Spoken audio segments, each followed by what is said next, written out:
If you have ever looked at your account, your salary, your monthly expenses, and your life as a whole, and thought, I am doing everything I'm supposed to do, so why do I still feel financially fragile? You are not asking a shallow question.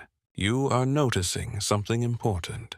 Because for many people, financial instability is not only a math problem, it is a nervous system problem, an identity problem, a conditioning problem.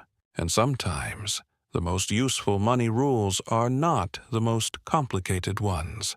They are the simplest, the quietest, the least glamorous.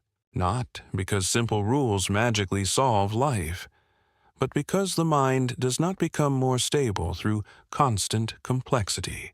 It becomes more stable through reduction. That is why minimalist money rules can matter so much psychologically, not as rigid commandments, not as a performance of discipline, but as a way of reducing the number of emotional negotiations you have to conduct with yourself every day. Because every financial choice has a psychological cost.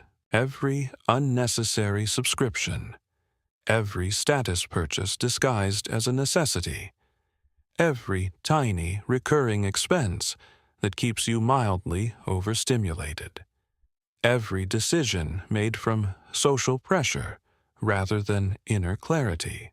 None of these things only affect your bank balance. They affect your sense of safety, and safety matters more than people often realize. Human beings do not experience money as numbers alone. We experience it as room to breathe, as protection from chaos, as proof that tomorrow will not humiliate us. Which means that financial stability is not just the presence of funds, it is the absence of chronic internal threat.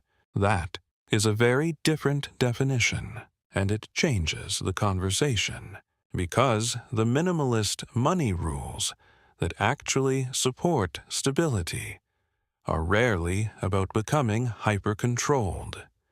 They are about removing forms of noise that keep the brain in a constant state of low-level alert.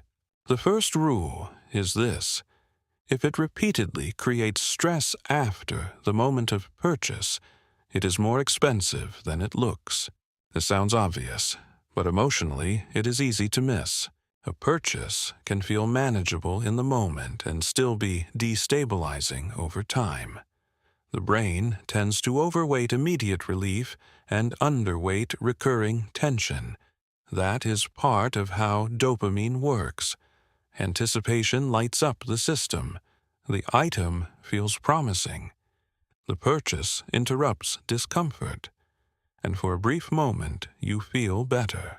Then the emotional invoice arrives later, in the form of regret, maintenance, clutter, monthly charges, quiet guilt, the sense that your life is now slightly heavier than it was before. Minimalist financial stability begins with respecting delayed emotional cost, because when your life is full of things that looked affordable in the moment, but keep producing friction afterward, the nervous system stops trusting your decisions. And once self-trust erodes, even small financial choices begin to carry more anxiety. The second rule is, do not build your life around expenses that require your future self to remain emotionally perfect. This is where many people become unstable without fully understanding why. They commit to a version of life that only works if they remain constantly motivated, constantly productive, constantly socially engaged, constantly well. But human beings are not constant. You get tired, you get discouraged, you lose energy, you need retreat, you become uncertain. A financially stable life is not one designed for your most impressive self. It is one that can still hold you when you are overwhelmed. This matters because many spending patterns are built around fantasy identity.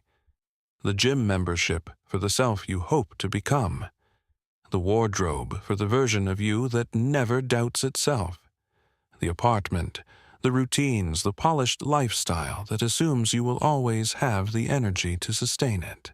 But when your expenses are organized around idealization, instability follows quickly, not because you are weak, but because the structure itself lacks psychological realism.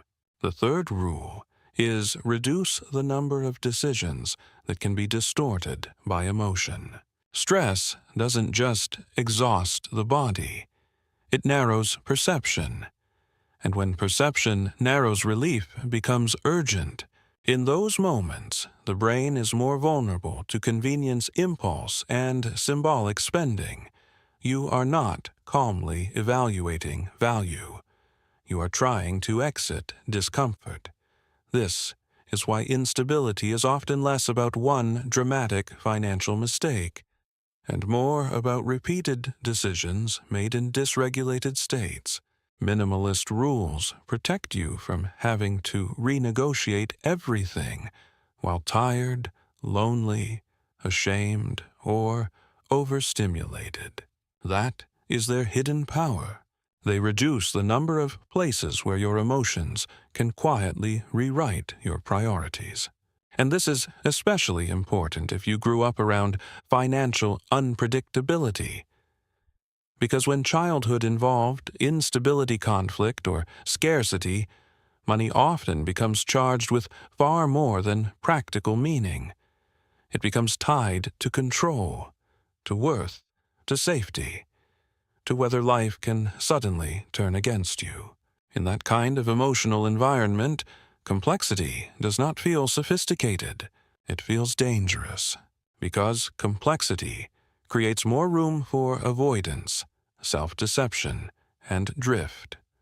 More room for spending to become soothing. More room for shame to hide inside ordinary habits. More room for you to tell yourself that everything is manageable, while your internal state quietly says otherwise. This is why simplicity is not deprivation. Sometimes simplicity is emotional protection, and if you look closely, this is often where childhood money modeling continues into adult life. Not always through obvious repetition, sometimes through emotional atmosphere. If money in your early environment felt unpredictable, tense, secretive, or morally charged, you may have learned that financial life is something to brace against, rather than something to inhabit calmly. Some people grow up associating spending with conflict. Others associate saving with fear, generosity with depletion, or pleasure with guilt. In many families, money is never only money. It becomes a carrier for power, shame, resentment, sacrifice, or love. So later in life, when you try to become financially stable, what you are often trying to stabilize is not just your spending. It is your nervous system. This is why the fourth minimalist rule matters: never confuse visible wealth signals with actual stability. Modern culture trains this confusion aggressively. Stability is presented through images: the tidy home, the curated wardrobe, the upgraded devices, the seamless lifestyle, the person who appears frictionless and in control. But appearance is not the same as regulation. A life can look elegant from the outside while remaining psychologically brittle underneath. And the more exposed you are to performance-based images of success, the easier it becomes to mistake signaling for safety. This is where social comparison becomes so powerful. The brain is deeply responsive to rank cues because, historically, inclusion and status were tied to survival. So, when you see other people presenting a polished life, the reaction is not always vanity. Often it is threat detection. A subtle internal message that says, if you fall behind, you become less safe, less acceptable, less real. That message can drive enormous instability, not because you buy one dramatic luxury, but because you gradually build a life designed to avoid the shame of seeming limited. And shame is expensive. It distorts what feels necessary. It makes ordinary restraint feel like exposure. It turns neutral choices into identity statements. So, minimalist financial stability requires a quieter rule beneath the surface. Do not let your expenses become proof of your worth. The moment money becomes responsible for proving that you are competent, lovable, impressive adult, or successful spending becomes emotionally loaded. It stops being about function. It starts performing psychological labor. And the heavier that labor becomes, the harder it is to feel financially grounded even when your income is technically sufficient. The fifth rule is this: protect margin, because margin is what allows the mind to remain honest.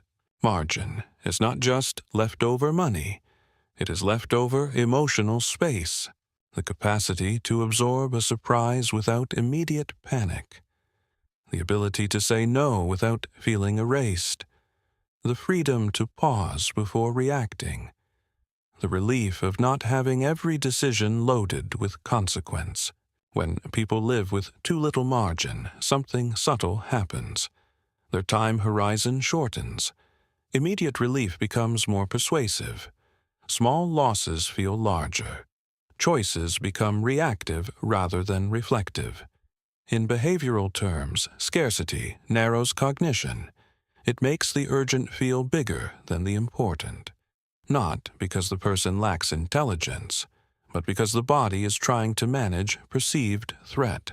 This is why chronic instability often produces the very behaviors that deepen it. Pressure creates impulsivity. Impulsivity creates more pressure. And the cycle begins to feel like personality when it is often physiology. Minimalist money rules interrupt that cycle by reducing friction, reducing identity strain, and preserving enough margin for thought to return. The sixth rule is: be suspicious of any expense that mainly exists to help you avoid a failing, avoiding boredom, avoiding embarrassment, avoiding inadequacy, avoiding stillness, avoiding grief, avoiding the discomfort of not knowing who you are without a certain lifestyle. This does not mean every comforting purchase is harmful. It means the emotional role of the purchase matters. Because the more often money is used to regulate inner states, the less clear your financial reality becomes. Spending starts to look practical from the outside while functioning therapeutically underneath. A meal becomes recovery. An upgrade becomes reassurance. A purchase becomes something to look forward to because the internal world feels too empty or too loud. Again, this is not a moral failure. It is an adaptive strategy. But adaptive strategies can still become expensive. And when you begin to see that shame softens, you realize that many of your so-called bad habits were not random acts of irresponsibility. They were attempts to create steadiness with the tools available at the time. That understanding matters, because what you understand you can relate to differently. And this is where a deeper form of stability becomes possible. Not the brittle stability of self-denial, not the performative stability of looking controlled, but the quieter stability that comes from no longer asking money to carry every emotional burden in your life. By this point, the rules may no longer sound like financial rules at all, and that is exactly the point. Because the most effective minimalist money rules are often psychological before they are practical. They remove noise. They reduce symbolic pressure. They help you stop buying identities, stop funding avoidance, stop organizing your life around social proof, and stop confusing complexity with adulthood. What remains after that is often much less dramatic, but far more stable. What remains is not a perfect system. It is something more human than that, a life in which money is no longer being asked to compensate for every insecurity, organize every emotion, or maintain every performance. A life in which stability is less about appearing disciplined and more about becoming less internally divided. Because division is exhausting. Saying you want peace while funding chaos. Saying you want safety while normalizing strain. Saying you want freedom while building a life that requires constant emotional labor just to sustain its image. Minimalist money rules matter because they reduce that division. The seventh rule is, let recurring expenses earn their place in your life emotionally, not just practically. This is a subtle rule, but a powerful one. Some costs are not destabilizing because they are large. They are destabilizing because they create a low-grade sense of resentment, pressure, or obligation each time they return. A recurring payment can be affordable on paper and still psychologically corrosive if it reminds you month after month of a life that no longer feels aligned, the class you no longer attend, the service you barely use, the social subscription to a lifestyle you have outgrown, the polished convenience that saves time but quietly drains self-respect, the symbolic expense that once made sense but now feels like emotional rent. When recurring costs lose meaning, they do not remain neutral. They become background stress, and background stress is one of the least visible threats to financial stability because it slowly erodes clarity. It teaches the body that money is always leaking somewhere, that your life is full of low-level obligations you no longer fully choose. Over time, that can create fatigue avoidance and a sense of being managed by your own expenses rather than supported by them. The eighth rule is make peace with being less legible to status culture. This is difficult, especially in an environment where so much social meaning is communicated visually.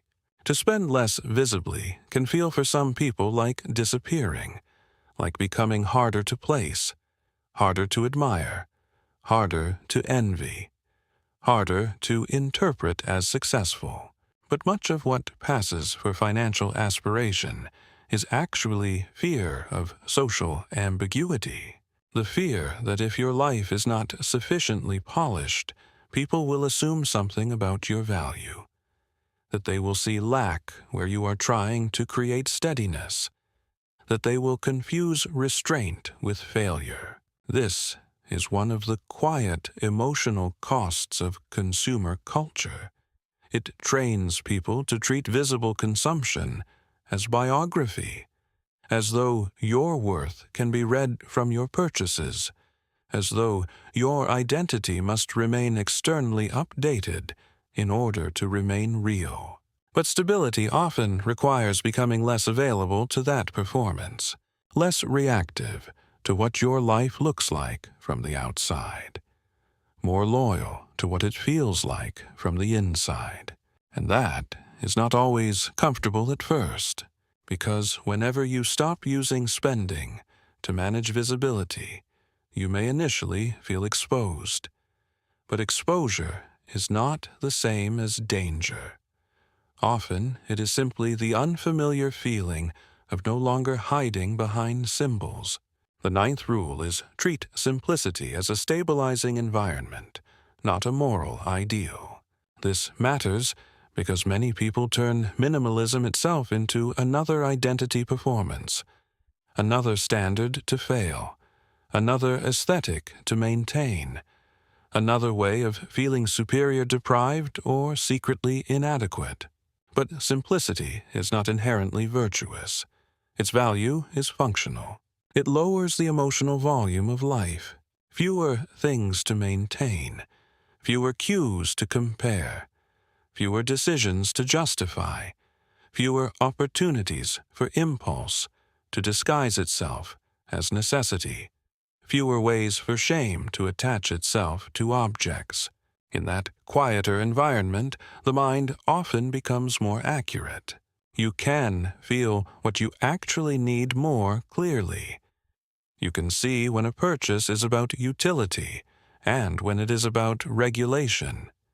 You can notice when an expense supports your life and when it simply distracts you from it. And from that point, something important begins to shift. Financial stability stops feeling like a dramatic act of self-control.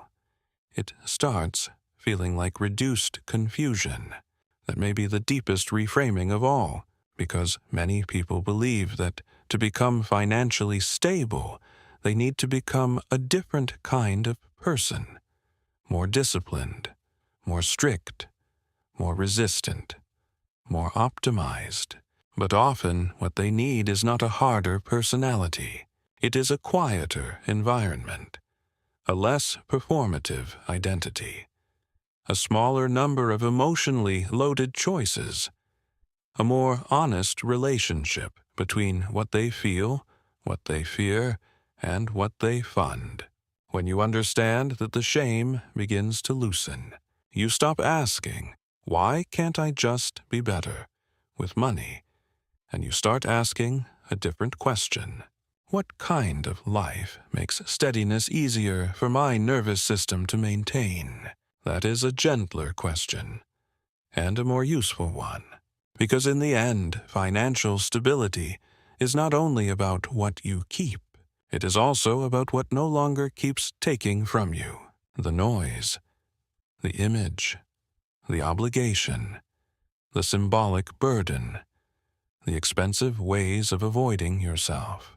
And once those begin to fall away, what remains may not look impressive to everyone, but it often feels unmistakable. Less tightness, less performance, less confusion, more room. And sometimes that is what stability really is. Not abundance in the showy sense, not perfection, not control for its own sake. Just a life where money is no longer constantly interrupting your sense of safety. A life simple enough to be honest inside